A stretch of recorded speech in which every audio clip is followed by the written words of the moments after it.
Antibiotics. Last video में हमने first दो मैकेनिज्म देखे थे, cell wall synthesis inhibitor, cell membrane integrated disruptor. इस वीडियो में हम nucleic acid synthesis inhibitor, protein synthesis inhibitor और मेटाबॉलिक पाथवे इनहिबिटर के बारे में पढ़ेंगे।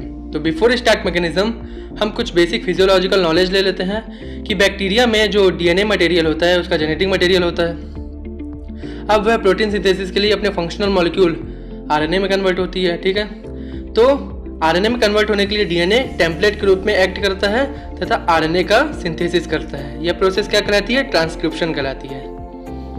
ठीक है, अब हम जानते हैं कि आरएनए में प्रोटीन सिंथेसिस की जो इन्फॉर्मेशन होती है स्टोर होती है, तो यह राइबोसोम में जाके प्रोटीन सिंथेसिस करता है। यह प्रोसेस क्या कहलाती है? ट्रांसलेशन कहलाती है।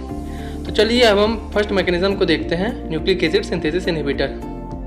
तो इस मैकेनिज्म को फॉलो करने वाले एंटीबायोटिक्स किसको टारगेट करते हैं? न्यूक्लिक एसिड के सिंथेसिस या फिर आरएनए सिंथेसिस को टारगेट करते हैं। कुछ एंटीबायोटिक फैमिली है मेट्रोनिडाजोल, क्यूनिलोन्स और राइफामाइसिन, इस मैकेनिज्म को फॉलो करते हैं। तो फर्स्ट स्टार्ट करते हैं मेट्रोनिडाजोल से।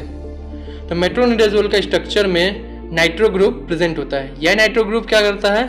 बैक्टीरिया की सेल मेम्ब्रेन में एग्रीगेट होता है और वहाँ जाके डिफ्यूज हो जाता है और तथा वहाँ प्रेजेंट PFOR एंजाइम, पॉलीफॉस्फो ऑक्सोरिडक्टेज एंजाइम के थ्रू नाइट्रो एनायन ग्रुप में कन्वर्ट हो जाता है। यह क्या होता है? हाईली रिएक्टिव एवं टॉक्सिक एजेंट होता है जो बैक्टीरिया के डीएनए को ब्रेक कर देता है, जिसके कारण प्रोटीन का सिंथेसिस स्टॉप हो जाता है और यह किसको लीड करता है? सेल डेथ को लीड करता है। नेक्स्ट एंटीबायोटिक एजेंट क्या है? क्यूनिलोन्स। एग्जाम्पल्स देख लेते हैं। फ्लोरोक्यूनिलोन्स।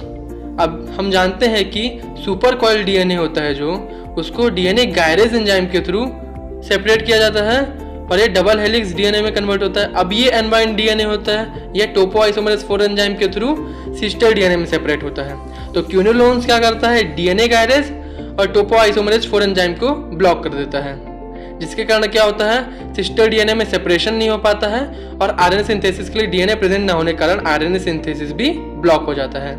अब यह प्रोटीन सिंथेसिस को ब्लॉक करता है और किसको लीड करता है? बैक्टीरियल सेल डेथ को। नेक्स्ट देखते हैं राइफामाइसिन। इसके एग्जांपल क्या है? राइफाएम्पिन और राइफाब्यूटिन। अब ये क्या करता है? आरएनए पॉलीमरेज एंजाइम के साथ बाइंड करता है। अब RNA polymerase enzyme main enzyme होता है डीएनए से आरएनए कन्वर्जन या फिर ट्रांसक्रिप्शन की प्रोसेस में, जिसके कारण क्या होता है? आरएनए का सिंथेसिस स्टॉप हो जाता है और ये फर्दर प्रोटीन सिंथेसिस ब्लॉक होता है और बैक्टीरियल सेल डेथ को लीड करता है। ठीक है, तो हम साइड इफेक्ट देख लेते हैं न्यूक्लिक एसिड सिंथेसिस इनहिबिटर के। तो क्या है? मेट्रोनिडाजोल का क्या? Headache, tachycardia, nausea, metallic taste. Quinolones GIT side effect, vomiting, diarrhoea, QT interval elongation. और rifamycin flu like symptoms provide कराता है। ठीक है, तो अपन नेक्स्ट चलते हैं अपने प्रोटीन सिंथेसिस इनहिबिटर मैकेनिज्म की ओर। बट क्या है, बिफोर स्टार्ट मैकेनिज्म हम राइबोसोम के एक बेसिक स्ट्रक्चर के बारे में जान लेते हैं। तो राइबोसोम में ट्रांसलेशन ए साइट से स्टार्ट होता है। राइबोसोम दो स्ट्रक्चर यूनिट से मिलकर बने होता है, 30S सब यूनिट और 50S सब यूनिट। ए साइट मैंने एरो से मार्क कर दिया है जहाँ से ट्रांसलेशन की प्रोसेस स्टार्ट होती है। एवं ग्रीन कलर के अमीनो एसिड टीआरएनए के साथ कहाँ पर आते हैं? राइबोसोम के ए साइट में आते हैं तथा वहाँ से ये पेप्टाइड चेन के रूप में प्रोटीन का फॉर्मेशन करते हैं। तो चलिए अपन मैकेनिज्म की ओर चलते हैं। तो प्रोटीन सिंथेसिस इनहिबिटर इस मैकेनिज्म को फॉलो करने वाले एंटीबायोटिक किसको टारगेट करते हैं? राइबोसोम के स्पेसिफिक साइट को टारगेट करते हैं जहां पर प्रोटीन सिंथेसिस चल रहा होता है और डिफरेंट प्रोसेस को इनहिबिट करके प्रोटीन सिंथेसिस को रोकते हैं। ठीक है, तो इस टाइप के एंटीबायोटिक को दो ग्रुप में डिवाइड किया जाता है, 30S सब यूनिट इनहिबिटर और 50S सब यूनिट इनहिबिटर। तो हम फर्स्ट देखते हैं 30S सब यूनिट इनहिबिटर। कुछ एंटीबायोटिक फैमिली है जो 30S सब यूनिट इनहिबिटर को बिलोंग करती हैं। तो देख लेते हैं अमाइनो ग्लाइकोसाइडेड, टेट्रासाइक्लिन और ग्लाइकोसाइक्लिन। ठीक है, फिर अपन देखते हैं इसके मैकेनिज्म को। तो ये राइबोसोम का स्ट्रक्चर है जहाँ पर प्रोटीन सिंथेसिस हो रहा है। तो एंटीबायोटिक्स अमीनो ग्लाइकोसाइडेज क्या करते हैं? 30S सब यूनिट में बॉन्डिंग करते हैं तथा वहाँ पर टीआरएनए को कोडॉन को मिसरीड करने में हेल्प करते हैं, जिसके कारण प्रोटीन का सिंथेसिस नहीं हो पाता है। ठीक है, नेक्स्ट एंटीबायोटिक क्या होते हैं? एग्जाम्पल्स है टेट्रासाइक्लिन और ग्लाइसाइक्लिन्स। ये क्या करते हैं? ये भी 30S सब यूनिट में बॉन्ड होते हैं, लेकिन ये क्या करते हैं? टीआरएनए को राइबोसोमल कॉम्प्लेक्स के साथ जुड़ने से रोकते हैं, जिसके कारण भी क्या होता है? प्रोटीन का सिंथेसिस स्टॉप हो जाता है। अब प्रोटीन सिंथेसिस स्टॉप होने के कारण क्या होता है? बैक्टीरिया सेल की डेथ हो जाती है। नेक्स्ट अपन साइड इफेक्ट देखते हैं 30S सब यूनिट इनहिबिटर के।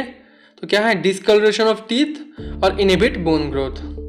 नेक्स्ट मैकेनिज्म 50S सब इनहिबिटर का देखते हैं। तो कुछ एंटीबायोटिक फैमिली इन बिलोंग करती है इसको, जैसे एम्फिनिकॉल्स, मैक्रोलॉइड्स, लिंकोसेमाइड्स, स्ट्रेप्टोग्रामिन्स, ऑक्सैलोलिग्नोइंस, ठीक है। तो अब इसके मैकेनिज्म को देखते हैं। तो इसमें भी अपन राइबोसोम का प्रोटीन सिंथेसिस वाला स्ट्रक्चर लेते हैं। तो एंटीबायोटिक क्या नाम है, क्लोरामफेनिकॉल, ये क्या करता है 50S सब यूनिट में बाइंड होता है तथा वहाँ पर पेप्टाइड बॉन्ड के फॉर्मेशन को ब्लॉक कर देता है, जिसके कारण क्या होता है, पेप्टाइड बॉन्ड का फॉर्मेशन स्टॉप हो जाता है और प्रोटीन सिंथेसिस भी स्टॉप होने के कारण सेल डेथ हो जाती है।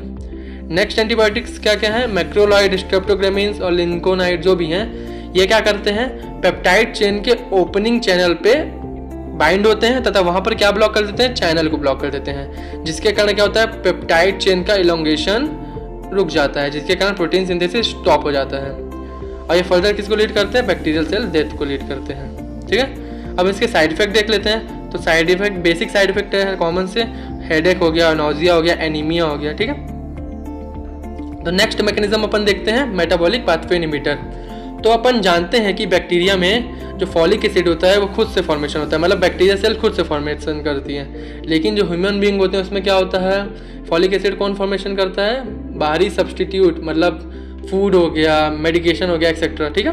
तो ये फॉलिक एसिड होता है, ये कोएंजाइम के रूप में एक्ट करता है बैक्टीरिया में और बहुत से बायोकेमिकल प्रोसेस को हैंडल करता है। मतलब फॉलिक एसिड के डिस्ट्रॉय होने के कारण बैक्टीरिया की ग्रोथ रुक सकती है।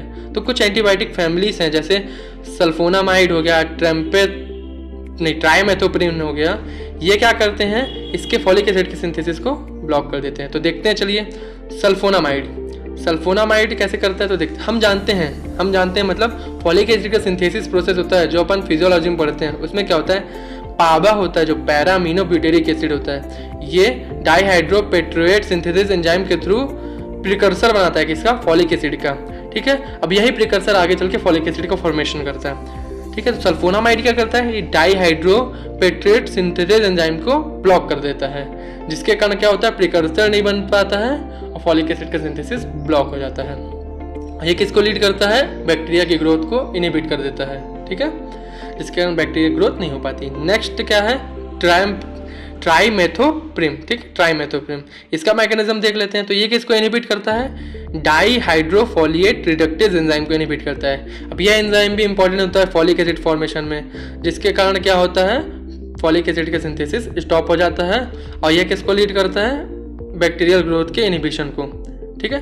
अब हम साइड इफेक्ट देख लेते हैं। साइड इफेक्ट क्या क्या है, जीआईटी डिस्टर्बेंस, नोजिया, वोमिटिंग और रैशेस, ठीक है।